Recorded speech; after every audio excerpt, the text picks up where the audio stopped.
Bismillahirrahmanirrahim. Dear all SOGP members, healthcare providers, viewers, speakers, panelists, and moderator. Assalamu alaikum. On behalf of SOGP, it is a great honor and pleasure for me to welcome you all today in this webinar, which is very important webinar on the androgen excess problems in the adolescents. As all of you know, that SOGP has been working since decades in providing knowledge and skills to the all healthcare providers in the form of the workshops, CME meetings, and the courses. But due to this pandemic COVID, we have adopted new modes of innovation, such as we have switched over on the virtual webinars and virtual conferences. So today is this virtual webinar is of this continuing medical education. Today's webinar is very important on the androgen excess problems in the adolescents. As all of you know that the most common problem is in adolescents is the PCO, polycystic ovarian syndrome. Majority of the young girls usually come to the OPD with this problem, with the complaints of the menstrual irregularities, hirsutism, acne, seborrhea. So these young girls, every patient should be assessed individually. You have to take the proper history of the patient, clinical examination, investigations, and then treatment. There are different options of the treatment. Today we have called the very experts who will discuss about these problems. There are the other also gynecological problems, androgen excess problems in young girls, so they will discuss today. And if you have any queries, any problems, you can solve your queries and ask the questions from the panelists. They will be there for your solving the problems. So I think today's discussion will be helpful for all of you, and everyone SOGP member will get benefit from today's discussion. On behalf of SOGP, I am very thankful to Professor Mohammad Tayyab as a speaker, Professor Sadaqat Jabin, Professor Halima Yasmin, and Professor Huma Qudusi as a panelist, and Professor Tayyaba Wasim as a moderator. So I am thank you so much, all of you. At the end, I am also thankful to Bayer Pharmaceutical Company for supporting in this organizing this webinar. I hope Bayer will continue to support SOGP in academic activities. Thank you so much. I'm very thankful to Bayer Pharma for at least giving me this opportunity to speak to you. मैं बड़े अरसे के बाद उनके platform से बात कर रहा हूँ. और to SOGP, always Professor Halima, Professor Tayyaba, Professor Razia Kurejo have honored me greatly by inviting me frequently to talk to my colleagues. So I'm going to talk about diagnosing and treating androgen excess in young ladies as well as in reproductive life. Ji, please, next, please. Okay, because we are going to focus mainly on diagnosis of androgenization, its management, I will just wanted to ensure to let everybody know that I will not be talking about pathophysiology and management of PCOS, because that in itself is a huge topic which needs another extra 45 minutes. जिसमें सिर्फ PCOS की detail में आप बात करें कि उसमें fertility और उनके लिए आप क्या करेंगे. So I'm not going to talk about that. Secondly, I'm not going to be talking about management details of ovarian neoplasms or adrenal neoplasms. And nahi I'm going to dwell into great details on the various causes of virilism and their managements. Ye talk ke hisse nahi honge. We'll focus on basically the diagnosis of androgen excess and approach to that. Next, please. Right. So the diagrammatic representation of what a vellus hair looks like and what a terminal hair looks like. Terminal hair stouter, longer, thicker. And this is what the diagrammatic description of the two types of hair which we have distributed all over our body. Next, please. On average, human individuals, they have got about 1 million hair follicles, of which about 0.1 million are all on the scalp alone. Vellus hair, जिसकी तस्वीर अभी आपने देखी, is fine, it is short, it is non-pigmented and it is soft. And terminal hair, जहाँ से हमारा ये सारा topic शुरू होता है, which are actually the problem areas, which is coarse, it is long, It is pigmented, hence darker, and particularly hum logon ki skin mein obviously it is darker and it is stiffer. And the vellus hair which is present on the infants is called lanugo hair. Next, please. Right. Every hair goes through a cycle, whether the hair is present on the arms or on the legs or on the back or on the chest or on the face or on the scalp. All of them have this particular hair growth cycle. One which is called the anagen phase, which is the growth phase. And then this growth phase is variable. The shorter hair that we see on the arms and trunks and legs have got a smaller anagen phase. And one on the scalp has got a much longer anagen phase, is 2 to 5 years. And then it goes into a rest and finally goes into a telogen rest phase. Meanwhile, when it goes into the rest phase, then from the bud or the epidermal root, the new epidermal formation takes place, and from there it gets thicker, and finally the shedding of the older hair takes place and it is replaced by the younger hair. Next, please. So anagen part of the growth cycle in the scalp is the longest, and that is why you'll find that the hair of the scalp is obviously the longest of all the hairs of the human body. There is also some evidence that hair grows faster in summers, which is interesting because we've got long summers. So perhaps among Asians, if they're living within the subcontinent, there may be evidence that they grow faster hairs in summers. The second thing which is interesting is that the hair growth is asynchronous. That is important to understand, because what it basically means that if you've got 0.1 million scalp hairs, they are not all in the same phase. Some of them are in anagen, some of them in catagen, and therefore the hair length will vary from one to another. So you will not find that all of the hair has come up suddenly and all of it is shed. So partially it will be shedding and partially new hair will be forming, which is important for general distribution to have an asynchronous hair growth. But we see this going asynchrony becoming synchronous at times, because when it synchronizes, then there is a possibility that hair shedding takes place. For example, in some patients, it happens with an oral contraceptive pill.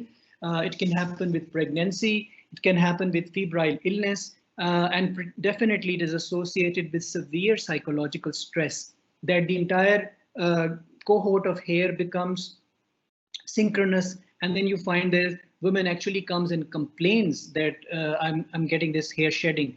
And this is also, technically it is called telogen effluvium. Telogen effluvium, that it just got to that stage and it all of is shed, and suddenly it is symptomatic enough for the lady to come and complain to you.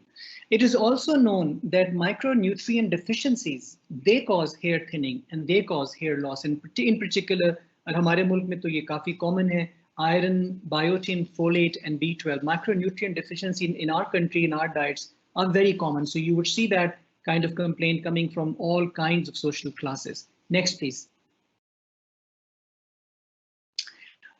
Another very important thing to remember, and I'll dwell a little more on it when we go into treatment, that there are certain definite racial and ethnic differences, and they are very important to understand. That in an American cohort of women, they have seen that between Asian women and Native American women, they have very little body hair, particularly East Asians, while people of Mediterranean and Middle Eastern descent, they have much more hair, although the serum androgens are in the same in all groups. Now that is very interesting to understand, that if there are three ladies presenting to you, one has come from Mediterranean descent, one is from say Korea or China, and the other one is Red Indian from American, they have the same level of androgens, but completely different hair distribution. That is very important to understand. Also, it's important to understand that why individuals vary from one to another, that one's total endowment or total hair follicle number is determined intrauterine at 22 weeks of gestation.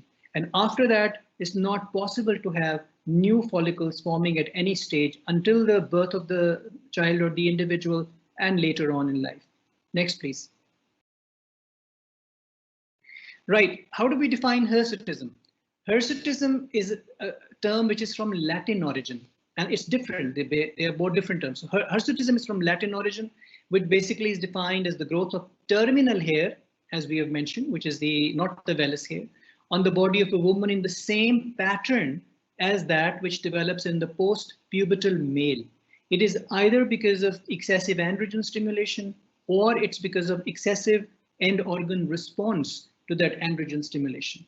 Next, please. So what is a male pattern here? When we say hirsutism is a male pattern distribution, then we need to understand what male pattern distribution is. Male pattern distribution of hair is in the midline. It has got sideburns, the presence of mustache, the presence of beard, the presence of chest hair or intermammary hair, the presence of hair on the inner thigh, and the presence of hair in midline, lower and intergluteal area. That's the male pattern distribution. And whenever a distribution on a lady begins to resemble or mimic or gets near this kind of pattern, then we start to label as potential hirsutism. Next, please. Sexual hair in women, and when we say sexual hair in women, which is normally expected, are present in these areas, which is maybe a little bit on the face, maybe a little bit on the chest or the lower abdomen, but especially between pubis and axilla. Obviously, pubertal hair and axillary hair is already there. The other thing that we need to remember is that the presence of skin 5-alpha reductase is important for the pilosebaceous unit or PSU. Within all PSUs on the skin or pilosebaceous unit, wherever the hair is present, which is the hair, which is sebaceous gland and erector pili muscle, this complex, this activity varies in women with similar serum androgens. So what happens is that at the level of the pilosebaceous unit, in order for the androgens to exert their effect, testosterone has to be converted to much more potent DHT or dihydrotestosterone. And this conversion depends on skin 5-alpha reductase activity. So you may find two women with the same level of androgens, circulating androgens on hormonal profile, but different levels of hair distribution because of the presence of this activity in the skin. Next, please. Okay, at the same time, other than as compared to the presence of sexual hair, which can come on the face, which can come on the chest, and which can come on the lower abdomen, the non-androgen dependent hairs are lanugo hairs, which can be randomly present in any part of the body technically, but they are very faint and soft, and the texture is that you may not, they're non-pigmented, so they may not even be noticeable to some people. But the eyebrows and eyelashes, these are called the non-androgen hair dependent areas. Next, please. Hypertrichosis is not of Latin origin. Hypertrichosis is of Greek origin. And basically hypertrichosis technically means androgen independent.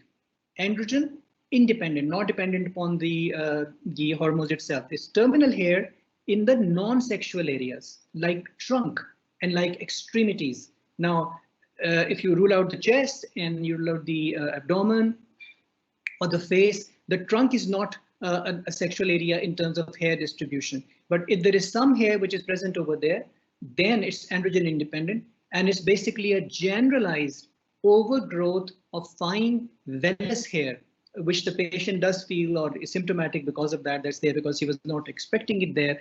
And usually either it has got a genetic basis or it is because of the utilization of certain medications. Next, please. So we'll just go through this little tiny list of the causes of hypertrichosis. Hypertrichosis is not a common problem, but this is just like a reminder for us that what are the kind of issues which can lead to hypertrichosis. Certain medications like phenytoin or diazoxide or cyclosporine, but one particularly I'd like to point out, which is over-the-counter supplements. Now we all know that complementary and integrative healthcare in the world has become the fad, and it's a very popular thing, and a lot of people do CIH or complementary integrative healthcare, and there's so many kind of different supplements for different things for health which are available. Please go back. Excuse me, please go back to the previous slide. Thank you. Over-the-counter supplements with DHA, they are there. And similarly, so some women would use that, and therefore history is very important that what a person is taking. Certain systemic illnesses, particularly hypothyroidism, anorexia nervosa, and sometimes as a phenomena of a malignancy. Next, please. Virilism, and I'm not going to details of virilism, but it's just a little reminder for us to remember that it is a rare thing. Virilism is not the same thing as hirsutism alone. And it's severe hirsutism essentially because of tumors, either androgen-producing ovarian tumors or androgen-producing tumors from the adrenals, or occasionally from congenital adrenal hyperplasia. And it is associated with temporal male pattern balding, androgenic alopecia, deepening of the voice, clear-cut clitoromegaly, and maybe along with that, secondary amenorrhea, breast atrophy, loss of subcutaneous fat, and definitely a change in the body habitus because of increased muscle mass. Virilism is a rare disorder. We don't see that often. Maybe we see one case every 2 or 3 or 4 years. Next, please. Right. This is an interesting slide and also very important physiologically for us to remember the contributions of various so-called male hormones or androgens which coming in an individual woman. So if you look, you'll find that almost the adrenal cortex makes the entire supply of dehydroepiandrosterone sulfate. 100% of dehydroepiandrosterone sulfate is coming from the adrenal cortex, right? And from that, if you look at dehydroepiandrosterone, not the sulfate, but the sterone, you'll find that 30% is derived from that DHES, which adrenal is making, 20% is derived from the ovary, and about 50% is derived directly from the adrenal. Okay. If you look at androstenedione, you'll find 50% is coming from adrenal cortex and 50% is coming from the ovary. And if you finally look at testosterone, you find that the contribution is 25% directly from the adrenal cortex and 50% indirectly from the androstenedione, which is coming from adrenal cortex, and about 25% from the ovary. Now, this is an interesting slide to remember because when we look at the various disorders, it comes in handy to know how much contribution is coming from each. But also we need to remember that within themselves, if you look at these 4 androgens that are mentioned over here, 3 of the androgens, which is DHEAS, DHEA, and androstenedione, they are not potent androgens. They're very mild potency androgens. And the main androgen at the end of the day will be testosterone. And that testosterone also is not potent enough in terms of peripheral conversion to dihydrotestosterone, where DHT is going to be the main person, depending upon the activity of the 5-alpha reductase, as I already mentioned. Next, please. Okay, this again is a little bit of physiology reminding us that if you look at the total presence of circulating testosterone, you find that in normal women, about 80% is bound by SHBG, and you'll find about 1% free testosterone. Total circulating levels are about 20 to 80 nanograms per deciliter. In hirsute women, the free amount is about double, not many times higher, but about double. And the total circulating level is about the same. As compared to these 2 cohorts of species or human beings, you'll find that total circulating testosterone in men is much, much higher, but the amount of total free testosterone is only 3%. Next, please. Right. So just a quick revision, androgenic hormones from the ovary and adrenal, testosterone and androstenedione, and from the adrenal dihydroepiandrosterone sulfate, and a little amount of DHEA. Next, please. This is just what I was saying earlier on, that technically speaking, if you look at the dihydroepiandrosterone sulfate or androstenedione, they have got very mild androgenicity. The potency, say for example, अगर DHA की आप समझें 5 है, androstenedione की 10 है, तो testosterone की straight away उससे 10 गुना ज़्यादा है. So they would, all the others would therefore qualify as so-called pre-hormones, which go to the main hormone, which is testosterone. But whenever testosterone with the activity of 5-alpha reductase is converted to DHT, the potency as compared to testosterone jumps 3 times. So instead of 100, the potency is 300. Next, please. Again, I'm sure all of you have seen this cholesterol pathway so many times, but it's just like a little physiological reminder to us that within the cholesterol pathway, which begins from that and builds up to steroid hormones, we have the mineralocorticoid pathway, which ends up in aldosterone. We have the glucocorticoid pathway, which ends up in cortisol. And then we have this pathway, which I've already mentioned as well, from DHA to androstenedione to testosterone. Both these mild potency hormones becoming precursor hormones for testosterone, which also means that if there is anything that is making large amounts of the pre-hormone, it would follow necessarily that there will be a larger amount of testosterone that will be made. Next, please. Right.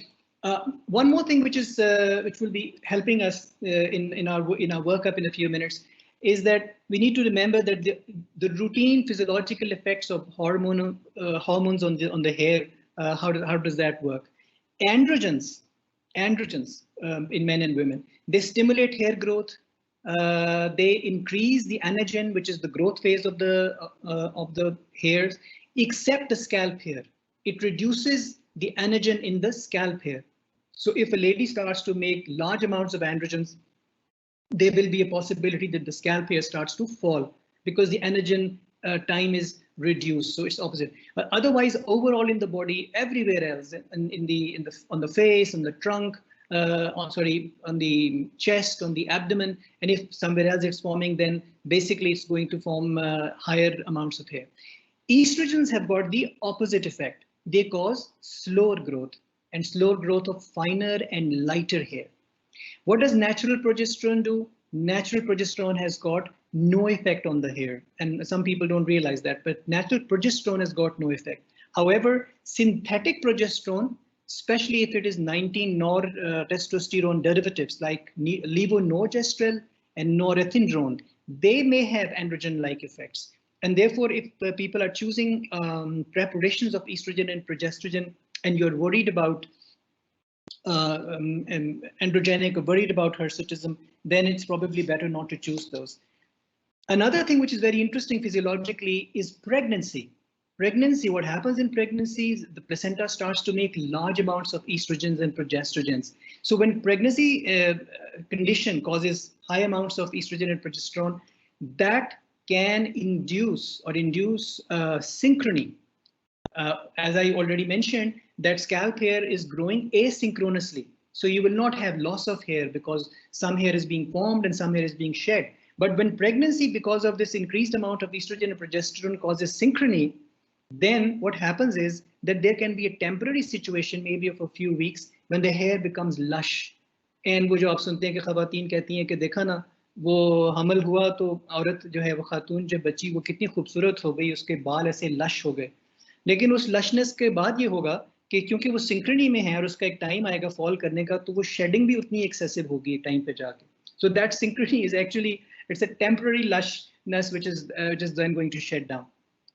Another thing which is very interesting is that if somebody gets hypothyroidism, because of hypothyroidism also there is a possibility of hair loss, which usually is on the scalp, pubis and axillae and all, and the lateral third of the eyebrows, which medical science says is a bit of a curiosity why that happens. But that also is, which also just goes to show that it's not just the estrogens, it's not just the general health, but other hormones are also playing, and growth factors are playing the role in terms of the health of the hair and the hair cycle. Next, please. Right.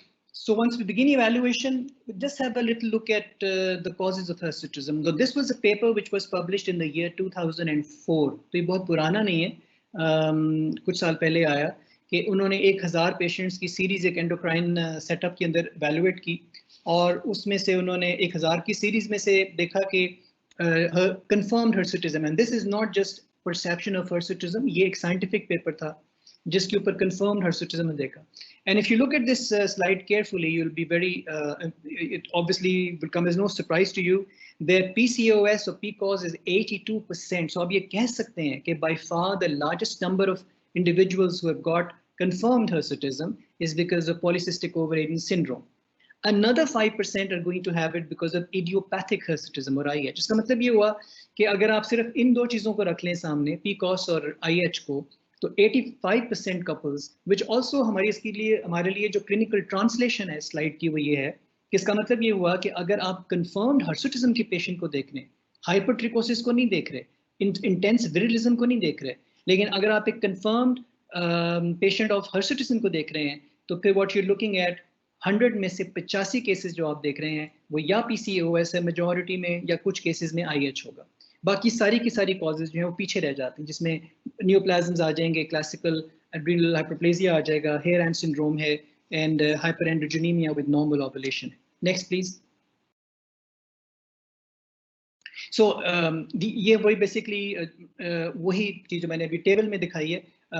Adrenal side पे अगर आप देखें, अगर आप समझें कि उधर है जिसमें कि आपको ज़रूर एंडोक्राइन वालों का हेल्प लेनी पड़ती है, congenital adrenal hyperplasia because of 21 hydroxylase deficiency, and we all know that this is an autosomal recessive disorder, और कई दफ़ा ये हमें बच्चों में मिलता है, ambiguous genitalia में ख़ास तौर पे हम डरे हुए होते हैं। और अगर लेटर ऑनसेट में एक बच्ची 12-13 साल की उम्र में आ जाए जिसको हर्सिटिज्म इतना अर्ली ऑनसेट हो, तो सबसे पहली suspicion non classical late onset की होती है। And then obviously Cushing syndrome में मेटाबॉलिक डिसऑर्डर्स काफ़ी सारे रैम्पेंट होते हैं, साथ में ये होने का चांस होता है एटलीस्ट। एंड देन मैलिग्नेंसीज जो कि यूजुअली प्रेजेंट ही विरिलिज्म से करती है। Next please. And similarly ovarian disorders, I have already mention कि हमने जितने पेशेंट हर्सिटिज्म के देखने हैं उसमें 85% में तो ये PCOS आपको मिलेगा, और कुछ के अंदर फिर आपको हेयर एंड सिंड्रोम और rare disorders like hilus cell hyperplasia और ये चीजें मिलेंगी। Next please. HAIR AN syndrome hirsute woman में इसके बारे में जो जर्नल में मैंने देखा कि उसको कैसे इसको बोलें या कैसे पढ़ें, क्योंकि मेरा नहीं ख्याल कि एक्सप्लेनेशंस हम बहुत से ऐसे पेशेंट देखते हैं जिनके ऊपर हम कॉन्फिडेंटली लिख के भेजें this is here AN syndrome. लेकिन मुझे सबसे अच्छी जो डिस्क्रिप्शन इसकी नजर आई एक जगह पे वो ये थी कि you can call it a very severe type of PCOS, a very severe type of PCOS. Why? Because there is definite evidence of severe insulin resistance in these patients. There is definite evidence of severe hypoandrogenism in these patients. And classically, they've got one more thing, which is they've got stripes of very dark, thickened skin, and in relatively darker haired skins, you may be able to see it in the nape of the neck, or if you just lift the arm, you'll find a little strip of the skin going over there, which will be very puckered and thick and hard and pigmented, and sometimes in the inner thigh. And if you got all these features, and when you were suspecting very severe PCOS, you're probably looking at hair and syndrome, and maybe you'll find a few patients. I don't think I have been able to confidently label anybody as having a hair and syndrome, but maybe some of my colleagues had. Next, please. Okay, this is a classic look. I'm sure that I have seen these kind of skin stripes, but I'm not sure whether I could have called them confidently hair and, but this is what it looks like. Next, please. Okay, a little word about idiopathic hirsutism. As we mentioned that 82% cases PCOS and about 5% IH. Now, classically, these patients have got a normal circulating androgen profile that is not disturbed. And therefore, they mostly likely have got normal regular menstrual cycles as well. So most likely, this thing which is causing the hirsutism is neither because of androgen, it is probably because of increased peripheral conversion of testosterone to dihydrotestosterone, which is an 5-alpha reductase activity in the skin where it is being converted. So that is what explains it. और अगर इन्हीं patients में आप confirm कर लें कि एनओवुलेशन हो रही है, because this is a curiosity, I mean you can call it a medical curiosity, कि भाई बात ये है कि एंड्रोजन लेवल नॉर्मल है और पीरियड्स नॉर्मल हैं, साइकिल्स रेगुलर हैं और हर्सुटिज्म हुआ है, और साइकिल्स रेगुलर होते हुए आप प्रूव कर देते हैं प्रोजेस्टेरोन करा के मिड लूटियल फेज के अंदर कि एनओवुलेशन है, ओवुलेशन नहीं हुई है. So that is probability that you are looking at a case of PCOS, which is masquerading as idiopathic hirsutism. And I was thinking कि maybe इसकी diagnosis जब थोड़ी सी better होगी या refine होगी या define होगी या इसकी guidelines जब आएंगी मजीद refine होके, तो there is a possibility कि ये जो spectrum है IH का ये shrink होना शुरू हो जाएगा, और जो spectrum PCOS का उसमें थोड़ी सी extension आएगी कि नहीं. Some of these cases जिसको आप IH कह रहे थे ये actually PCO था. Next please.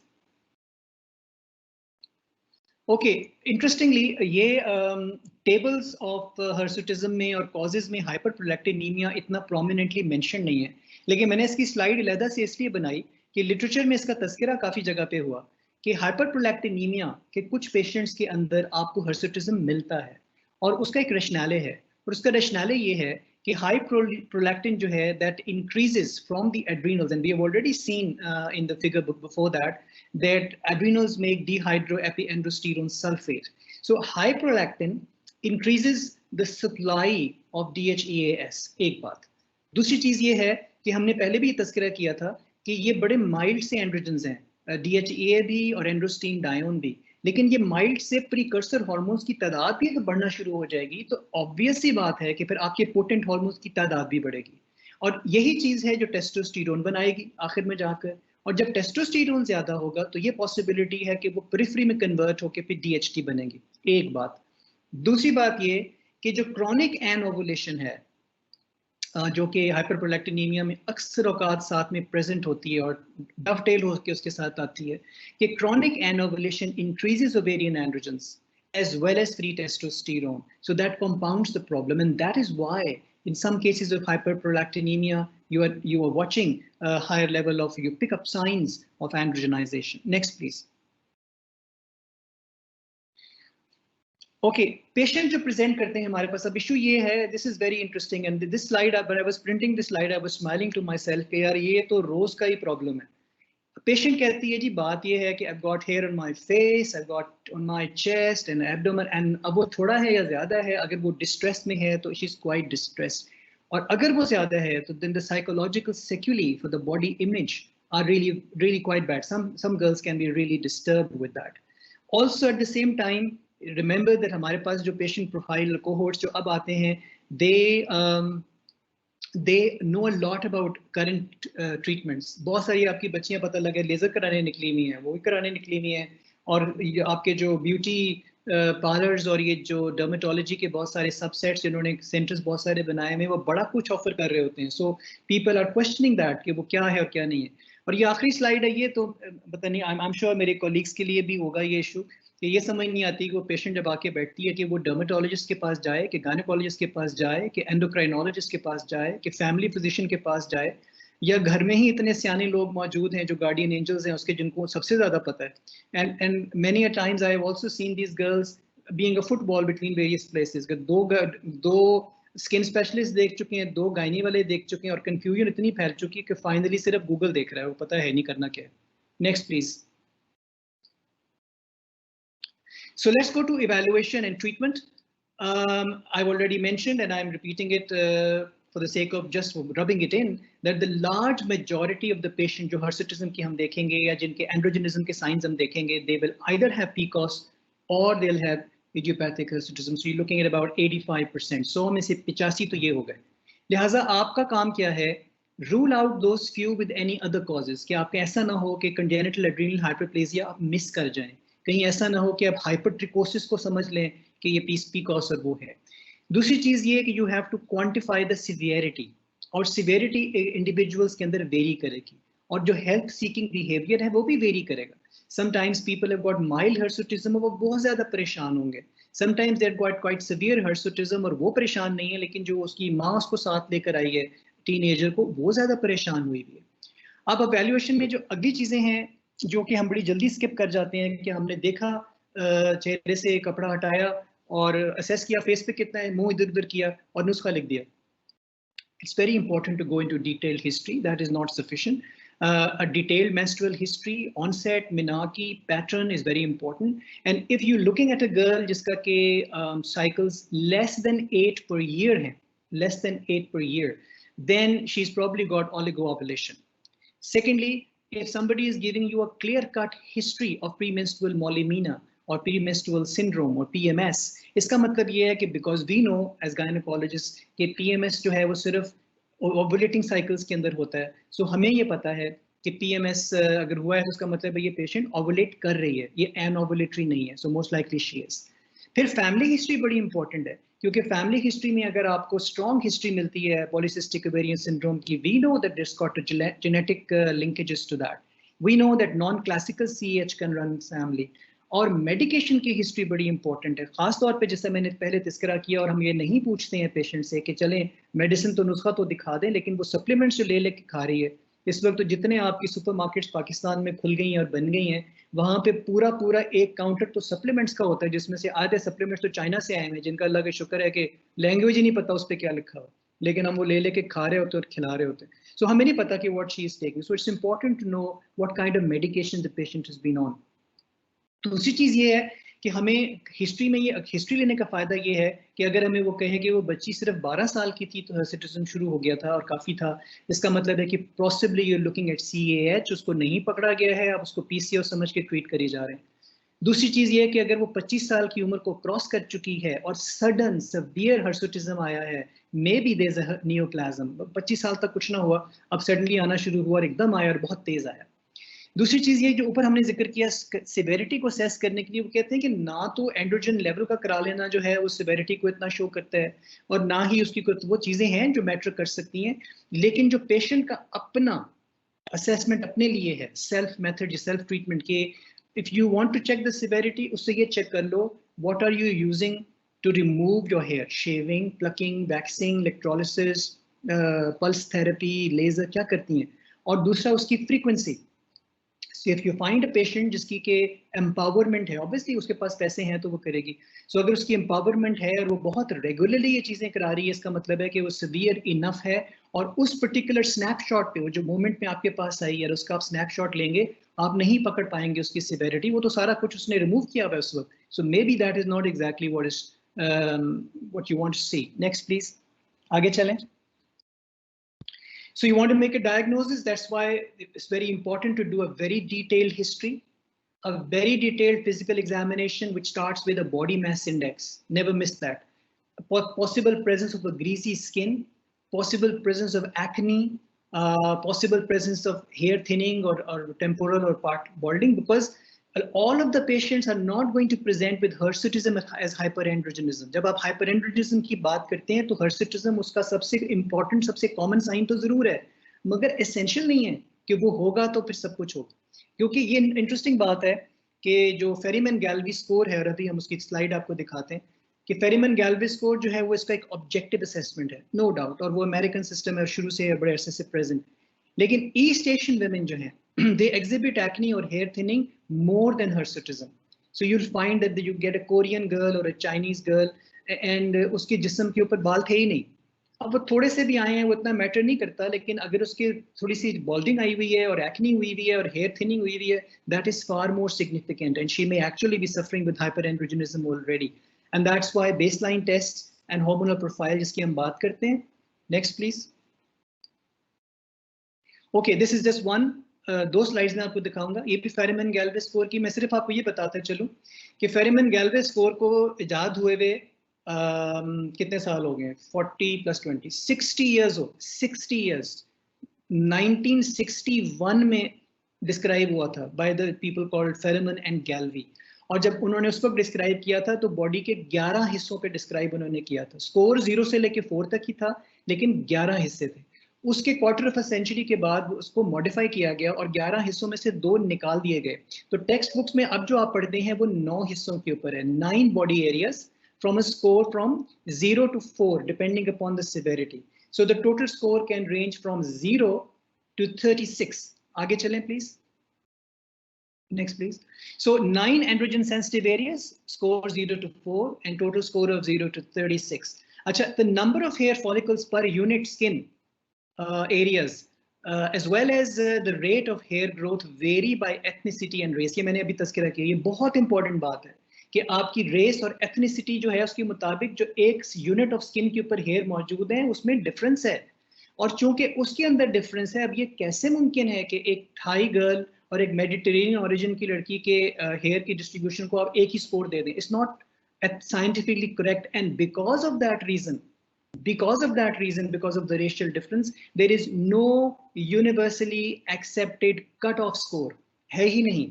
लेकिन एक जनरल सा इंप्रेशन है, वो ये है कि अगर आपका स्कोर 8 से ऊपर है और 8 से लेके 15 की रेंज में है, you probably looking at mild to moderate hirsutism. और अगर आपका स्कोर 36 में से 15 या 15 से जायद है, you probably looking eight severe hirsutism. इसीलिए वो कहते हैं कि जो मेडिटेरेनियन ओरिजिन की लड़कियां आएंगी या मिडिल ईस्टर्न आएंगी, उनमें स्कोर हायर हो तो ज्यादा आपका थ्रेशोल्ड होना चाहिए कि हाँ, now you should believe that. लेकिन even it has been various studies में ये सजेस्ट हुआ कि even if you got a score of 3 or 4 out of 36 for Chinese, Japanese, Thai, Korean, जो कि ईस्ट एशियन साइड से हैं, तो even that can qualify as hirsutism because it's possible that she has got other evidence of hyperandrogenism. और जैसे आपने कहा कि फेरिमन गैल्वे स्कोर की सिर्फ आखिरी बात ये कि ये सिर्फ एक स्कोर के ऊपर आप रिलाई नहीं कर सकते कि ये स्कोर आएगा तो एक इस तरह का वो एक फाइनल एक डॉक्यूमेंट है कि बता दिया आपने कि 8 है तो ये बुरा है और 3 है तो ये अच्छा है। नहीं नहीं नहीं नहीं, you have to also remember other things like correlation of the ethnicity and what the self treatment is कि फेरिमन स्केल पे उसका स्कोर 6 या 5 था और वो ट्रीटमेंट के लिए जाती है साल में 6 दफा, so that means the problem is severe and not necessarily related to that. आगे चलें जी please. This is another picture, ये एक recent picture थी, actually मैं आपको दिखा देता हूँ, one of my favorite textbooks of the world is this, I'm sure some of you have seen it, this is Spirov's Endocrinology, and one of the evidences and how much I love this book is lying on my desk as I speak. I refer to it a lot. I think it's the gospel of endocrinology, gynecologic endocrinology, and it's a great privilege कि इसका जो current edition है वो Pakistani origin की gynecologist ने doctor Lubna पाल जो कराची की हैं उन्होंने co-edit किया हुआ है. Anyways, this is a book that I have been reading all my life in my career. Next, please. आगे चलें. Okay, signs of androgen excess, and for medical student postgraduates के लिए तो this is like an MCQ as well कि क्या hirsutism काफ़ी है कि आप जब हम बात करते हैं, जो आज मेरे टॉपिक का टाइटल भी है कि एंड्रोजन एक्सेस को पकड़ेंगे कैसे, तो वो बहुत सी चीज़ें हैं जिन पे आपको ध्यान रखने की ज़रूरत है. What about acne, what about seborrhoea, what about hirsutism earliest भी है और सबसे कॉमन भी है, no doubt. Acanthosis nigricans rare है, हमारे रेस में आपको ज़्यादा मिलेगा, डार्क कलर्ड स्किन में ज़्यादा मिलेगा. टेम्पोरल बॉल्डिंग ज़रा कम कॉमन है. स्कैल्प हेयर थिनिंग आती जाती रहती है और वो बिल्कुल हमें नज़र आती है और कभी मिलती भी है. और आखिरी चीज़ साइंस ऑफ विरिलाइजेशन. विरिलाइजेशन के साथ एक इंटरेस्टिंग कंपोनेंट है जो मुझे लिटरेचर में 2-3 जगह मिला कि sometimes patients who are developing higher amount of androgens because libido or sexual drive or interest in intimate relationship is based upon androgens, and therefore some of these women can actually, if you question them directly, and as good clinicians you should question them, is increased libido.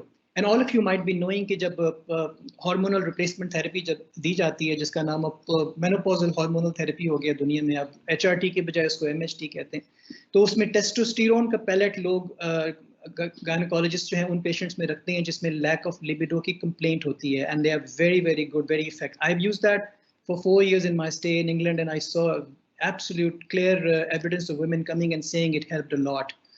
So increased libido is a sign of androgen excess. आगे चलें. Okay, this is just a list of the hormones that we may need to do. Obviously हर एक में हर एक की ज़रूरत नहीं होती, इसी गाइडलाइन पे मैं भी आता हूँ, लेकिन वो जो हमें मार्कर्स या पॉइंटर्स दे सकते हैं टुवर्ड्स डायग्नोसिस, जो कि हर एक में नहीं, जैसे मैंने कहा कि माइल्ड हिर्सुटिज्म में रिकमेंडेड ही नहीं है कि आप हार्मोन्स करवाएं, लेकिन आपको करने की ज़रूरत अगर है तो आप टोटल सीरम टेस्टोस्टेरोन देखेंगे. फ्री टेस्टोस्टेरोन करवाने का कोई इतना फ़ायदा नहीं है. अगर DHAS और एंड्रोस्टेरोन डायन आप देखते हैं तो आपको एड्रीनल ओरिजिन का पता चलेगा, और खुसूसन अगर आप हाइपरप्लेजिया या मैलिग्नेंसी की बात कर रहे हैं तो आपको हायर लेवल्स मिलेंगे. 17-hydroxyprogesterone is the diagnostic test to pick up congenital adrenal hyperplasia, and I think we all know that. And cortisol का करवाना और prolactin को पकड़ना, और अगर आप जैसे कि हमने थायराइड की बात की थी कि if you looking at that. Next please. Okay, ये guidelines के कुछ points हैं जो I thought I'll mention them. The testing free testosterone is costly and rarely necessary. So total testosterone करवा लेना काफ़ी है, वो अगर आपने करवाना ही हो, और वो भी उन्हीं लोगों में करवाते हैं जिसमें severe hirsutism हो या rapid onset hirsutism हो. Second चीज़ याद रखना कि DHT जो है, dihydrotestosterone, is produced only in the periphery. Thus, the circulating dihydrotestosterone does not reflect tissue level of 5-alpha reductase activity. ये अगली important बात है कि जो DHT है वो तो बनी पेरिफेरी में रहा है, तो जो सर्कुलेट हो रहा है वो आपको कोरिलेट नहीं करेगा एंड्रोजन सेंसिटिविटी कितनी है पेरिफेरल टिश्यूज की.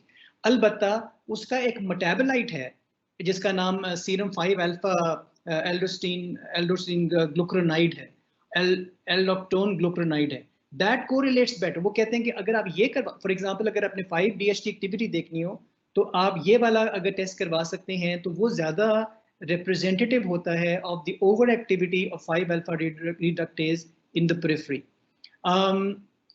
अगली चीज जो और बड़ी इंटरेस्टिंग है जिसकी वजह से वो रेकमेंड क्यों नहीं करते, या मैं स्पीरोफ की बात भी कर रहा हूँ, ये एंडोक्राइन सोसाइटी एक है जो इंटरनेशनल गाइडलाइंस उसकी आखिरी 2018 में आई थी, वो भी ये कहते हैं कि ये क्यों नहीं रेकमेंड करते कि आप हर पेशेंट में एंड्रोजन का पूरा प्रोफाइल करवाएं। वो इसलिए कि the relationship between hirsutism and circulating androgens is not entirely clear. There is a likelihood का हायर लेवल्स आपको मिल रहे हो और उतना हिर्सुटिज्म ना हो। अगली चीज जो देखने वाली है वो just for us as physiology का ही पार्ट है, that after the menopause ovarian testosterone is maintained, ovary testosterone बनाती रहती है। बिकॉज क्या वजह है, one of the reasons is कि आपका जो if you as we all know that menopause के बाद गोनेडोट्रोफिन्स के लेवल्स शार्पली ऊपर चले जाते हैं और 10 एक साल ऊपर रहते हैं प्लेटो होने से पहले या नीचे आने से पहले। तो LH FSH दोनों रेज हो जाता है। जब LH रेज होता है तो LH का काम ही क्या है कि वो ओवेरियन हाइलर और स्टोमल सेल्स को स्टिमुलेट करता रहे। अब ईस्ट्रोजन खत्म हो गया है क्योंकि फॉलिकल्स बनने बंद हो गए हैं, LH मौजूद है जिसकी वजह से ये वाले सेल्स स्टिमुलेट होते रहते हैं। सो जो टेस्टोस्टेरोन की सप्लाई है ओवरी से वो मेंटेन रहती है। और इसका सबूत ये है कि वो पेशेंट जिनकी ओवरेक्टमी कर दी गई 40 से 50 साल की उम्र में, उनका टेस्टोस्टेरोन लेवल हाफ हो गया बाद में फ्यूचर में। अलबत्ता कंपेयर टू दैट ओरिजिन जो कि ओवरी से आ रही है, the adrenal androgens they decline after the age of 40 years, and from the age bracket from 40 to 50, even then the adrenal origin of androgens is lesser as compared to younger women. आगे चलें please. अच्छा जी, just one more thing, कोई और investigations करनी चाहिए? Okay, pelvic ultrasound तो हम gynae के लोग जो है अपनी स्टेथोस्कोप के तौर पे इस्तेमाल करते हैं, तो सिर्फ इसलिए कि हम कोई चीज़ मिस ना कर दें। अगर कोई खुदा न खास्ता सस्पिशन हो, बड़े ही रेयर केसेस में, 100 में से 1-2 में आपको लगे कि एड्रीनल हाइपरप्लेजिया या ट्यूबर ना हो, तो एड्रीनल का MRI हाईली ज़्यादा सजेस्टेड होगा बनिस्बत एक अल्ट्रासाउंड स्कैन के। और अगर आप कुशिंग सस्पेक्ट कर रहे हैं तो we have all heard of the dexamethasone suppression test. आगे चलें जी। Okay, this is just a little, I thought this is interesting as a flow chart, if you're looking at hirsutism and which way you're headed. और जैसे कि हमने बात PCOS की थी, I'll not dwell in detail on this, लेकिन इसका सिर्फ मोटी बात ये है कि hirsutism में वो कहते हैं जी अगर तो mild hirsutism है और उसके साथ regular menses हैं, you probably looking at idiopathic hirsutism. Now let me clarify here once again कि hypertrichosis को इसके साथ confuse ना करें। So आप ensure करें कि जब आप hirsutism बोलते हैं तो फिर वो hirsutism ही की बात हो रही है। उसकी बात यही हो रही है कि पेशेंट के फेस पे और चेस्ट पे और एब्डोमेन के ऊपर बाल ज़्यादा हैं। नॉन एंड्रोजन डिपेंडेंट एरियाज के ऊपर जो बाल हैं वो मोस्ट लाइकली हाइपरट्रिकोसिस है। सो रेगुलर मेंसेस हैं तो फिर इडियोपैथिक है, और अगर स्लाइट इरेगुलरिटी भी आ गई है तो ज़्यादा चांस है पीकॉस का। और पीकॉस के ऊपर फिर ऑब्वियसली वी ऑल अवेयर के OGTT हम बहुत करवाते हैं। सिमिलरली अगर सीवियर हिर्सुटिज्म की आप बात कर रहे हैं तो फिर उसमें जैसे हमने पहले कहा कि फिर टोटल टेस्टोस्टेरोन करवा लेना चाहिए, और अगर आपको उसकी लेवल्स भी बहुत हाई मिलते हैं तो may be you looking at a tumour, और उसके लेवल्स अगर बहुत ज़्यादा हाई नहीं है तो you again looking at a severe variety of PCOS। आगे चलें। So just repeating that कि if you're looking at moderate to severe या रैपिड या सडन ऑनसेट हिर्सुटिज्म तो फिर तो लैब्स हार्मोन्स को भी हम भिजवाते हैं। लेकिन ये गाइडलाइन, क्योंकि हमने अभी जैसे हलीमा ने तैयबा ने शुरू में कहा कि ये वो मसला ही तो हम हर रोज देख रहे होते हैं। सो माइल्ड हिर्सुटिज्म में आप हर एक को 20, 25, 30 हज़ार के टेस्ट लेके ना दें। Serum total testosterone is best, और अगर टेस्टोस्टेरोन 150 से ऊपर आता है तो फिर आप देखते हैं कि आप एंड्रोजन ट्यूमर को एक्सक्लूड कर सकते हैं कि नहीं। और अगर जैसे मैंने ऑलरेडी कहा कि अर्ली ऑनसेट था हिर्सुटिज्म तो may be you are missing congenital adrenal hyperplasia. और अगर पेशेंट साथ में कोमॉर्बिडिटीज के साथ आई है, हाइपरटेंशन है, डायबिटीज है, मे बी BMI बहुत हाई और बीस and so on, may be you looking at Cushing's जो आप मिस कर रहे हैं। आगे चलें। सो ट्रीटमेंट की 3-4 बातें।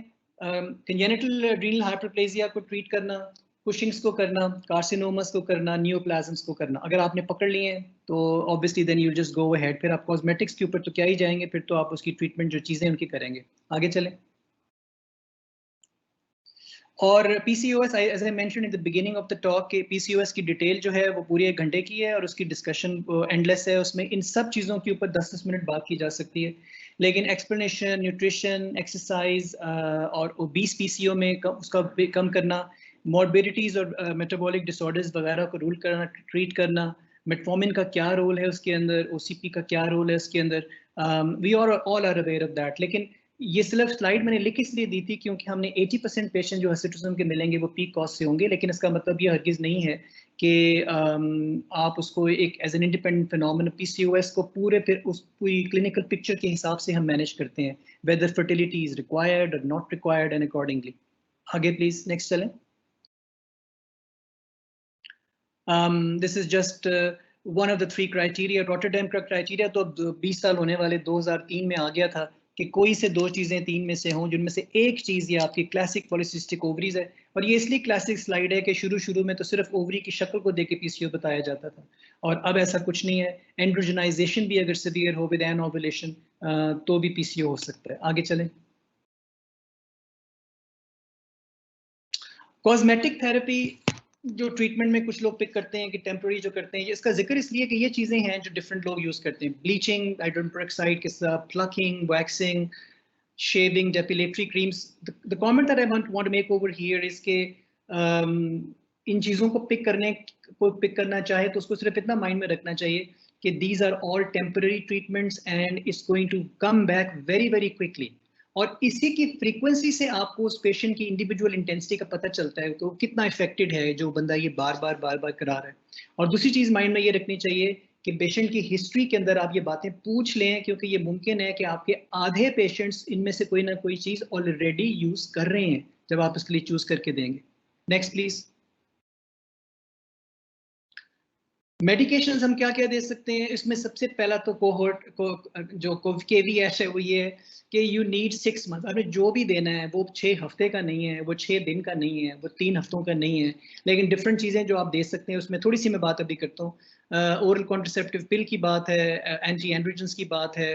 One of my favourite drugs जो मैंने सारी ज़िंदगी बेतहाशा इस्तेमाल की, Diane with I think one of the probably the best one available, then Yaz and Androcur and spironolactone. अभी 2-3 चीज़ों की बात करते हैं। Next please.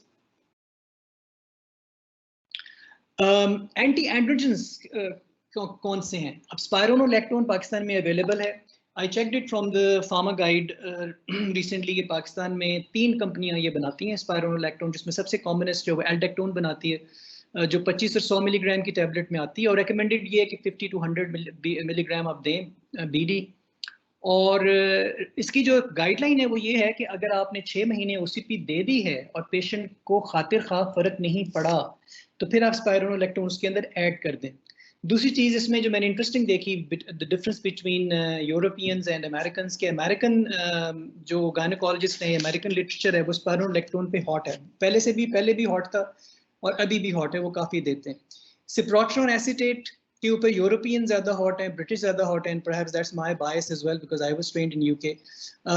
The third thing जो इसमें दी जा सकती है as an anti androgen which is potent 5 alpha reductase inhibitor, जिसकी बात हम ऑलरेडी कर चुके हैं कि पेरिफेरी में टेस्टोस्टेरोन को डाईहाइड्रोटेस्टोस्टेरोन और उसकी पोटेंसी को 1 से 3 गुना करने वाला ये एंजाइम है, उसको ही अगर आप दबाएंगे तो it can be combined with spironolactone even, लेकिन अकेला भी दिया जा सकता है। अच्छा, मैंने इसको भी वैसे चेक किया था आज सुबह ही बैठ के कि ये फिनेस्टेराइड हमारे पास पाकिस्तान में कौन बना रहा है। आगे चलें जरा। तो ये में से मेजॉरिटी द फार्मर्स मेरे नाम भी नहीं सुने हुए, लेकिन ये नाम मेरे सामने आए थे कि पाकिस्तान में ये जो टैबलेट है ये 1 मिलीग्राम की या 5 की ये 7 कंपनियां बनाती हैं। अब मुझे नहीं पता इसमें से मार्केट में कितनी है, टू बी ऑनेस्ट मैंने कभी फिनेस्टेराइड यूज नहीं की है, लेकिन ये वन ऑफ द ऑप्शंस में लिखा हुआ है। एज ए क्लिनिशियन हमें ऑप्शंस का पता होने का फायदा सिर्फ ये होता है कि अगर आप फ्रस्ट्रेट हो जाएं, you tried one thing, you tried a second thing, you tried a third thing and it's not working, then you should know that in your arsenal there is another anti androgen that is available and you might use it and you might try and see what happens. Next please. Right, this is just a summary and I think this is a beautiful, I loved it. This is from Speedoff's book, like I said, My Gospel, and one of the best references I read a lot for my understanding of endocrinology. कि जब आप OCP देते हैं तो वो कौन से 2 pathways के साथ ये relief आपको देती है हिर्सुटिज्म के अंदर। One, उसका जो एक कंपोनेंट है वो LH को लोअर करता है, which then acts on the ovary and it reduces testosterone from the ovary. LH के कम होने से वहाँ पे हाइलर स्टिमुलेशन कम हो जाती है, उधर से टेस्टोस्टेरोन कम होती है, और दूसरी साइड से जो ईस्ट्रोजन कंपोनेंट है वो लिवर में जाके आपका सेक्स हार्मोन बाइंडिंग ग्लोबुलिन की मैन्युफैक्चरिंग को इतना बढ़ा देता है कि उसकी बाइंडिंग कैपेसिटी टेस्टोस्टेरोन की जब बढ़ जाती है तो फ्री टेस्टोस्टेरोन उससे भी गिर जाती है.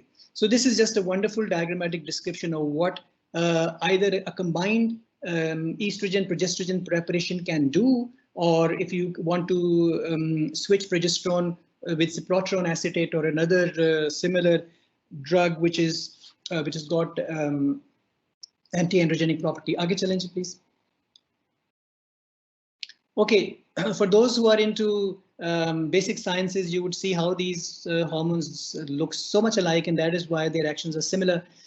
Testosterone, spironolactone की हमने बात की, cyproterone acetate, and drospirenone जो मेरे ख्याल उसमें है उसी पीक में मॉडर्न लो डोज में. आगे चलें जी प्लीज. So OCP जिसकी मैंने अभी आपको जो तस्वीर दिखाई, जो डायग्राम दिखाया, the progesterone component suppresses LH. That is the pathway. It suppresses LH, and because it suppresses LH, वो ovarian stimulation LH की जब कम हो जाती है तो वहाँ से एंड्रोजन कम हो जाएगा, और जो उसका ईस्ट्रोजन कंपोनेंट है वो हेपेटिक एसिड BG को बढ़ाता है, जिससे कि वो वहाँ से टेस्टोस्टेरोन बाइंड कर जाएगी ज़्यादा, तो फ्री कम अवेलेबल हो जाएगी. एक और चीज़ OCP करती है कि वो एड्रीनल डिहाइड्रोएपीएंड्रोस्टेरोन सल्फेट को गिराती है, जो कि प्रीकर्सर हार्मोन था. चूंकि वो कम होगा तो वहाँ से एंड्रोस्टेरोन डायन कम होगी, तो वहाँ से टेस्टोस्टेरोन कम होगी, एंड फाइनल DHT कम होगी. So that is how OCP is highly effective and it works very well. Next, please. A little bit about cyproterone acetate. What is that and what does it do? It's a derivative of 17-alpha hydroxyprogesterone. It basically has got potent progestational activity, जो कि gonadotropins को inhibit करती है.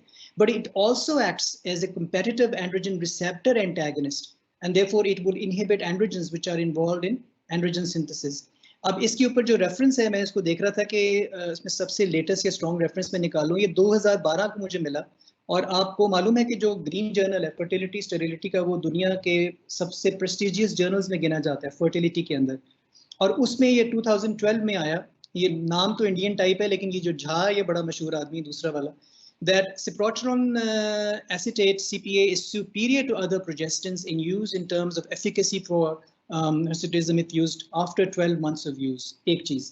दूसरी चीज जो कि उससे कुछ पहले आया था, और वो इसलिए स्ट्रॉन्ग है रेफरेंस क्योंकि वो कॉकरेन डेटाबेस से लिया गया था. 2003 में वो छपा, वेंडरस्पूई ने भेजा, जिसमें था कि 2 मिलीग्राम्स ऑफ cyproterone acetate चाहे 50 के साथ, जो कि डायन में आती है, और जो डायनेट में 35 डालते हैं micrograms ethinyl estradiol, it is more effective than placebo and is comparable to any other treatment. ये दो references थे इसके ऊपर जो I thought were very strong, and that is why Europe और UK में पॉपुलर है.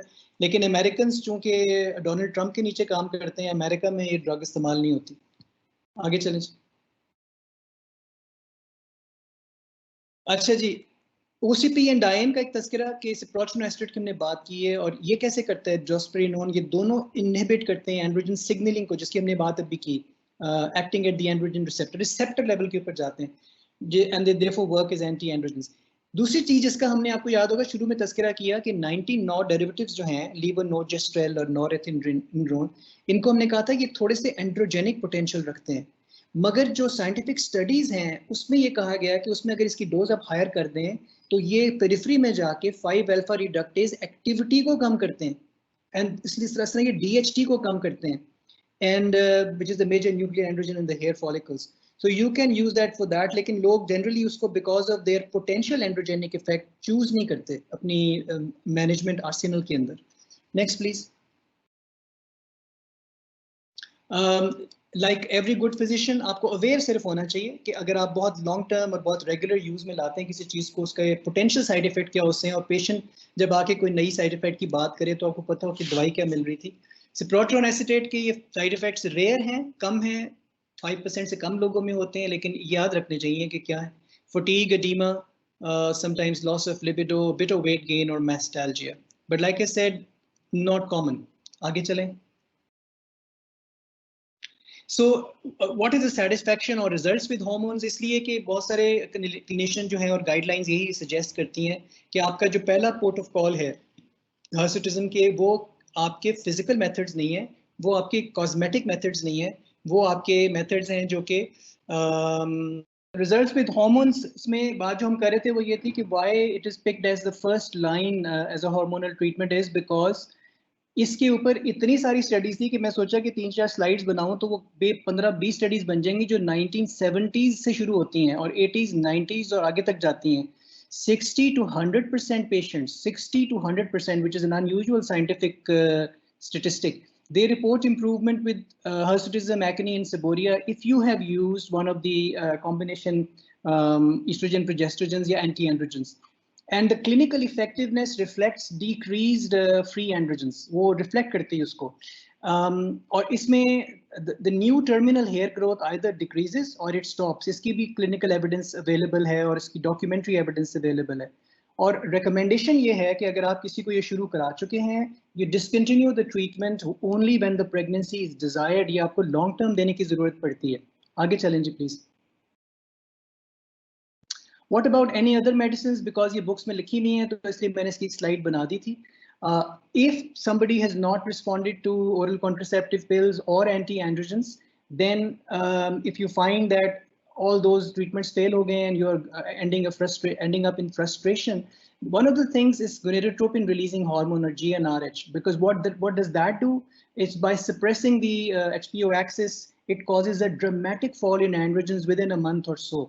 प्रॉब्लम उसके साथ ये है कि चूंकि वो आपके दूसरे हार्मोन्स को भी गिराती है और उसके अंदर आपको देना पड़ता है साथ में एड बैक थेरेपी, वरना हाइपोएस्ट्रोजेनिज्म के इफेक्ट्स और बोन वीकनेस के इफेक्ट्स हैं वो आना शुरू हो जाते हैं. दूसरी चीज ग्लूकोकॉर्टिकॉइड्स जो इवन उस वक्त भी पॉपुलर थी जब मैं खुद ट्रेनिंग में था कि थोड़ी सी लो डोज स्टीरॉइड साथ में दे दो. जो स्टीरॉइड जो है वो तो पैनेसिया है हर चीज के लिए ही कि what it does is it suppresses serum adrenal androgens, but it's not considered a front line treatment. तीसरी चीज जो बड़ी इंटरेस्टिंग है जिसकी वजह से मैंने कहा था कि गायनी वालों के पास जाएं कि डर्मा के पास जाएं कि करें क्या, is a medication called eflornithine hydrochloride, जो कि ट्वाइस अ डे अगर आप फेस पे यूज करें 13.9% cream for mild hirsutis it can be very very effective. It inhibits enzyme ornithine decarboxylase in dermal papilla. Trouble is, the problem is कि patient सारी की सारी हमने कई दफ़ा अक्सर औकात एज अ गायनेकोलॉजिस्ट पूरी को एवेलुएट नहीं करते, फेरिमन गैल्वे स्कोर नहीं देखते और सिर्फ फेस के ऊपर फैसला कर देते हैं चिन देख के या चीक देख के. सो दैट्स इंपॉर्टेंट कि you be very careful when you choosing this कि आप करने क्या लगे. Next please. And finally, I mean, this is just one of the diagrammatic representation of what you use when you're. हमेशा ये याद रखने वाली बात है कि जो आपका डर्मल पैपिला है ये की है.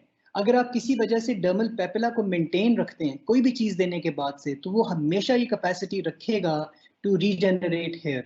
लेकिन अगर आप डर्मल पैपिला को आइदर इलेक्ट्रिक पल्स थेरेपी से या लेजर से या इलेक्ट्रोलिसिस से उड़ा देंगे, that is when you will be able to end the dermal papilla and no new hair follicle will be able to replace it. Next please. So 3-4 आखिरी messages हैं आखिरी स्लाइड्स के अंदर और वो बड़े इंपॉर्टेंट हैं. एक चीज ये कि हमने जब ये फैसला कर लिया कि जो इफेक्टिव ट्रीटमेंट है वो मेडिकेशन है और मेडिकेशन में जो इफेक्टिव ट्रीटमेंट है वो ओरल कॉन्ट्रासेप्टिव पिल है विद पॉसिबिलिटी ऑफ बिगिनिंग. जैसे मैंने कहा अमेरिकन स्पाइरोनोलेक्टोन पे बड़े हॉट हैं, लेकिन वो भी ये कहते हैं कि 6 महीने जब आप दे दें ओसीपी उसके बाद स्पाइरोनोलेक्टोन आप ऐड करें. सिमिलरली अगर आप सिप्रोट्रोन एसिटेट कॉम्बिनेशन के साथ दे रहे हैं वो 12 महीने फिर दें before you do anything else. The response to all medical treatments is relatively slow. Minded कि हमारा जो कल्चर है, हमारे जो लोग हैं, हमारे जो बच्चे हैं और हमारे पेरेंट्स जो हैं वो ओरिएंटेड होते हैं क्विक फिक्स ट्रीटमेंट्स के. गए और जीपी ने 4 तरह की एंटीबायोटिक्स लगाई और बुखार रात को उतार दिया. इसी तरह से वो कहते हैं कि जी 2 महीनों में अगर सारा का सारा हिर्सुटिज्म नहीं गया तो we need to switch our doctor, which is very amusing. But as long as we know ethically कि ये 6 महीने लगेंगे, बिकॉज 6 months का मतलब है it is the duration of a life cycle of a hair follicle, actually half the life cycle of a hair follicle. और इसीलिए अगर कोई कॉन्ट्राइंडिकेशन नहीं है तो हम ओरल कॉन्ट्रासेप्टिव पिल दें और 6 महीने के लिए फिर दें. जो परमानेंट मेथड्स हैं, इलेक्ट्रोलिसिस है, लेज़र है, और मुझे कराची का पता नहीं और इस्लामाबाद का नहीं, लेकिन लाहौर में तो हर मोहल्ले में लेज़र की दुकान खुली हुई है इस वक्त और उन्हें ऐसी तैसी फेरी हुई है. They best reserved until the hormonal suppression is achieved maximum benefit. उसके सिर्फ बाद में उसको इस्तेमाल करना चाहिए. आगे चलिएगा. मेटफॉर्मिन, ये बड़ी इंटरेस्टिंग बात है बिकॉज अगेन मेटफॉर्मिन इतनी हॉट है हमारे मुल्क के अंदर कि आप किसी क्लिनिक से निकले मेटफॉर्मिन के बगैर कोई लड़की बाहर आती ही नहीं है जो कंसल्ट के लिए गई हो। लेकिन दिस इज द एविडेंस, 2008 में इसकी एविडेंस आई थी काफ़ी डिटेल में, और ये 2018 की इसलिए इंपॉर्टेंट है कि 2018 में एंडोक्राइन सोसाइटी की गाइडलाइंस आई थी जिस पे मेटा एनालिसिस आया था कि मेटफॉर्मिन या थायाजोलिनडायोन्स जो हैं they have know important benefit for hirsutism. मैंने यहाँ पे लाहौर में मेटफॉर्मिन लोगों को वेट कम करने के लिए देते देखा है और हिर्सुटिज्म के लिए देते देखा है, दोनों में उसका रोल जो है साइंटिफिक एविडेंस जो है वो ये है कि जीरो है। अगली बात जो याद रखने वाली है कि जो स्कैल्प हेयर थिनिंग है जिसकी हम बात कर टीलोजन एफ्लूवियम बोल रहे थे, अब ये टीलोजन एफ्लूवियम जो होता है ये यूजुअली टेम्पररी होता है और ये चंद महीनों में ठीक हो जाया करता है, और पेशेंट बहुत ज़्यादा पैनिक में होती है जिस वक्त एफ्लूवियम हो रहा होता है, as long as we are able to counsel that to the patient. Next please. अगली दो तीन बातें ये कि अगर हमें कोई कॉज मिल जाए, जैसे हमने कहा 85% कॉजेज में तो हम बात ही पीसीओ की कर रहे हैं या एडियोपैथिक की कर रहे हैं, लेकिन इसके अलावा अगर कोई मिल जाए उसको ट्रीट कर लें व्हेनेवर पॉसिबल। दूसरी चीज़ ये है कि ये बड़ी इंटरेस्टिंग थी गाइडलाइन, आई थॉट कि ये बड़ी इंटरेस्टिंग है और ये बड़े काम की है कि जो पेशेंट आपको एक दफ़ा कह दे कि मुझे प्रॉब्लम है उसको डिसमिस ना करें। ट्रीट ऑल वुमेन हु जज देमसेल्व्स हिर्स्यूट, क्योंकि many patients with mild hirsutism will seek treatment. छोटी छोटी बच्चियां स्कूल की पीयर प्रेशर में आके आपके पास आएंगी, 18 साल की, 16 साल की, 17 साल की, मदर को ले आएंगी। उसको आप डिसमिस ना करें, उसको ज़रूर जज करें और असेस थॉरोली करें। Physical removal of the hair alone will lead to prompt return of the hair. जिस दिन आपने इलेक्ट्रोलिसिस और सारी चीज़ें जो आप कर रहे हैं, जो सो कॉल्ड कर रहे हैं, पता नहीं लोगों को करनी भी आती हैं कि नहीं, और 1-1 लाख रुपया वो लेते हैं 3-3 सेशंस का, ये चीज़ें वापस आएंगी और ये ठीक नहीं होंगी और डिस्कलरेशन जो स्किन की होगी उसके अलावा होगी। एंड बॉटम लाइन इस गाइडलाइन की ये है कि almost all patients will benefit from pharmacologic therapy। almost all से क्या मुराद हुई, 85% तो वो थे जिनके बारे में ऑलरेडी हमने कहा कि PCOS और IH है उनको। Next please. इसीलिए इंपॉर्टेंट ये है कि जब आप किसी को दवाई शुरू करें या कुछ भी शुरू करने लगे, define the severity before the treatment commences. उसका पेरिमन गैल्वे कर लें, उसका टोटल एनालिसिस कर लें, उसके एंड्रोजेनिक साइंस और के और देख लें, और उसकी सडन सिवियर ऑनसेट अगर है या सिवेरिटी अभी है तो उसका बेसलाइन प्रोफाइल पे हार्मोन्स का ले लें, ताकि आपको पहले से पता हो, ताकि आपकी मॉनिटरिंग जो है वो ज़्यादा साइंटिफिक हो कि कितना फ़र्क पड़े over time. Frequency of hair removal सबसे इंपॉर्टेंट, जैसे मैंने कहा कि वो रेलेवेंट इंफॉर्मेशन है। सीरियल सीरम एंड्रोजन, अब ये बड़ी मजे की बात है, कुछ कंसल्टेंट दवाई शुरू करा के कहते हैं बेटा आपने हर तीसरे महीने टेस्ट करा के दिखाने हैं। They are neither necessary nor helpful. ये मैं नहीं कह रहा, this is from endocrine society guidelines. अगली बात जो बड़ी इंपॉर्टेंट है शुरू में, जिसकी वजह से मैंने कहा फ्रस्ट्रेशन लोगों की बढ़ती है, वो ये है कि आप एक्सपेक्टेशंस को क्लैरिफाई कर दें। आप उसको बता दें कि फॉर द इनिशियल 6 मंथ्स कोई खास फर्क नहीं पड़ेगा इनिशियल 6 मंथ्स में, which is the half life of the hair follicle, और हमें ये ट्रीटमेंट आपको इंडेफिनिटली देनी पड़ेगी, क्योंकि जब भी हम इस ट्रीटमेंट को बंद करेंगे उसके 3 महीने बाद, 6 महीने बाद, साल बाद ये हिर्सुटिज्म थोड़ा वापस आना शुरू होगा। तो हम उस वक्त तक आपको देते रहेंगे जब तक प्रेगनेंसी रिक्वायर्ड है, क्योंकि प्रेगनेंसी के अंदर these most of these medications will act as contraceptives. Next please. Thank you very much. मैं कमेंट्स इनवाइट करूंगी, हमारे वर्दी पैनलिस्ट मौजूद हैं। Professor Halima had to go somewhere, लेकिन प्रोफेसर सदाकत और professor Huma we are lucky कि उन्होंने ज्वाइन किया है। और प्रोफेसर सदाकत, आपके कुछ कमेंट्स रिगार्डिंग दिस, और मैंने एक क्वेश्चन भी है कि हिर्सुटिज्म, जैसे डॉक्टर तैयब ने तो बता दिया कि मेटफॉर्मिन का कोई रोल नहीं है, लेकिन अगर इन एडिशन 2 क्वेश्चन, एक तो आप कमेंट्स दीजिए, दूसरा क्वेश्चन कि अगर हिर्सुटिज्म विद पीसीओ हो फिर भी मेटफॉर्मिन का रोल है कि नहीं। Thank you very much. Thank you, Dr. Tayyiba, and also Dr. Razia Kurajo and Dr. Halima and Bayer to start with the discussion. और खासकर डॉक्टर तैयब का for very comprehensive and beautiful lectures. ऐसे लगता है जैसे समंदर को कूजे में बंद कर दिया इन्होंने। अब ज़ाहिर इतनी तो इसमें ये है कि ज़ाहिर कॉमनस प्रॉब्लम आ रहा है पॉलीसिस्टिक ओवेरियन डिजीज़ है आजकल। तो उसमें हम लोग ज़्यादा पेशेंट्स हमारे एडोलेसेंट एज में आते हैं, वो तकरीबन इसी के साथ हिर्सुटिज्म 80% हिर्सुटिज्म जो है वो पॉलीसिस्टिक के साथ होता है। तो उसमें बहुत दफ़ा ये होता है प्रॉब्लम के हम लोग ओवर डायग्नोज या अंडर डायग्नोज कर लेते हैं, क्योंकि वो टाइम होता है, that is the time transition at puberty time, and most of the symptoms or the clinical symptoms as well as the biological biochemical markers are deranged in this period. Like अगर के ovulatory and ovulatory cycles हैं तो वो common physiological phenomena puberty का भी है, और common symptoms जो है वो पॉलीसिस्टिक ओवेरियन डिजीज की भी है। जैसे बहुत सारे साइकिल्स जो होते हैं वो एनावोलेटरी नहीं होते, ओवुलेटरी साइकिल्स भी होते हैं, फिर हमें उन्हें डायग्नोज करना होता है कि एनावोलेशन कैसे करें। फिर जो है कि क्योंकि हमने रोटरडम क्राइटेरिया से डायग्नोज करना होता है, तो इसमें यह था कि 2 या 2 से ज्यादा जो इसके क्राइटेरिया अगर उसमें फिट आते हैं तो फिर हम डायग्नोज करते हैं। लेकिन उसमें ये कि बाज दफा बड़ी क्लिनिकल हेट्रोजेनेसिटी होती है, एथनिसिटी वेरिएशंस होती हैं, फिर बाज दफा एज के साथ रिलेटेड प्रॉब्लम्स होते हैं। तो most of the time this problem is either delayed, there is diagnosis at the adolescent period, या फिर ओवर डायग्नोज हो जाता है। That's why we may treat the patient, over treat the patient or under treat the patient. So confirmation diagnosis is very important. दूसरी एक add में करना चाहूंगी, डॉक्टर तैयब की बात से थोड़ा सा मुझे इख्तिलाफ तो नहीं है, लेकिन वो मतलब सब जगह जो है उसमें ये है कि जो टेस्टोस्टेरोन एंड्रोजन्स है, testosterone is the commonest hormone which is हम कहते हैं हाइपर एंड्रोजनिज्म बायोकेमिकली डिटेक्टेड। तो उसमें फ्री टेस्टोस्टेरोन हर जगह मेंशन है, और आजकल तो फ्री एंड्रोजन इंडेक्स का बड़ा रोल आ रहा है कि भाई, क्योंकि इसमें होता है कि most of the time total testosterone is normal, but the free testosterone, because in this condition there is decrease sex hormone binding globulin. तो अगर डिक्रीज हो जाती है तो बायोअवेलेबिलिटी जो होती है, जो फ्री टेस्टोस्टेरोन है उसकी ज्यादा हो जाती है। तो इसमें ये होता है कि ज्यादा तो नॉर्मल होता है total testosterone, but the free available testosterone is increase.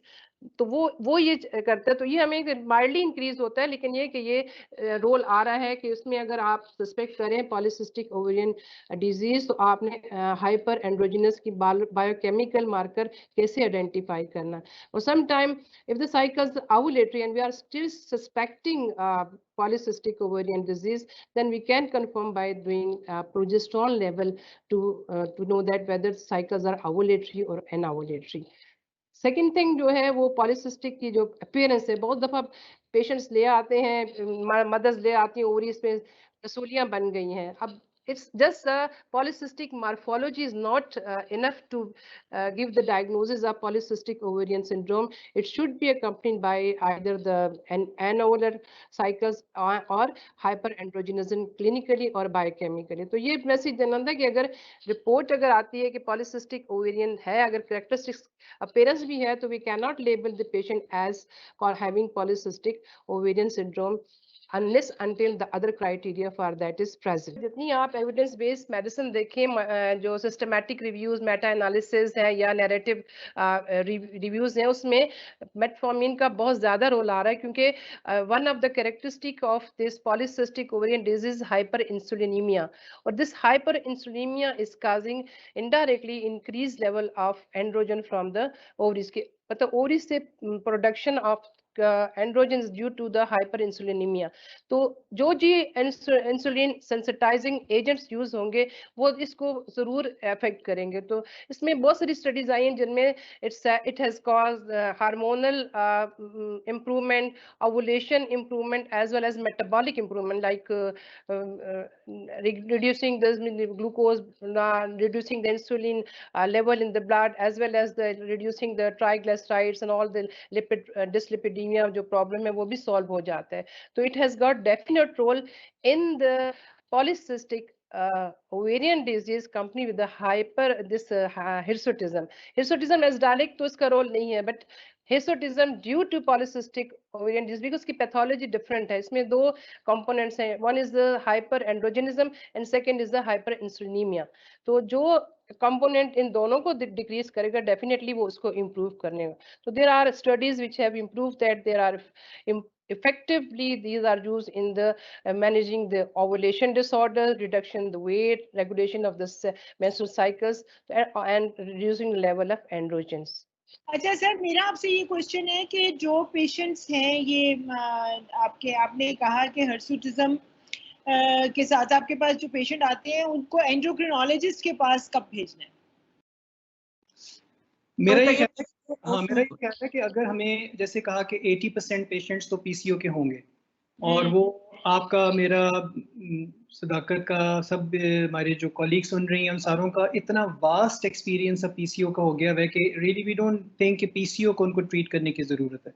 लेकिन अगर हमें लगे कि सिवियरिटी ज़्यादा है, ऑनसेट ज़्यादा है, प्रोग्रेशन ज़्यादा है या आपकी बेसिक मैनेजमेंट से फ़र्क नहीं पड़ रहा, तो उसमें कोई हरज नहीं है एक सेकंड ओपिनियन से लेने के लिए। कुछ लोग तो पहले से ही होके आए हुए होते हैं। सदाकत ने जो कमेंट किया उसके ऊपर मैं एक बात करना चाहता हूँ, वो ये है कि सदाकत जो आप बात कर रही हैं वो दुरुस्त है, उसके अंदर बहुत सारी स्टडीज़ हैं जो कि उस फेवर में जाती हैं जो आपने बोली हैं, मेटा एनालिसिस और ये वो। मैंने सिर्फ आपको जो अब आज बोली है वो मैं आपको प्रॉमिस करता हूँ कि वो मुझे सुबह ख्याल नहीं आया था।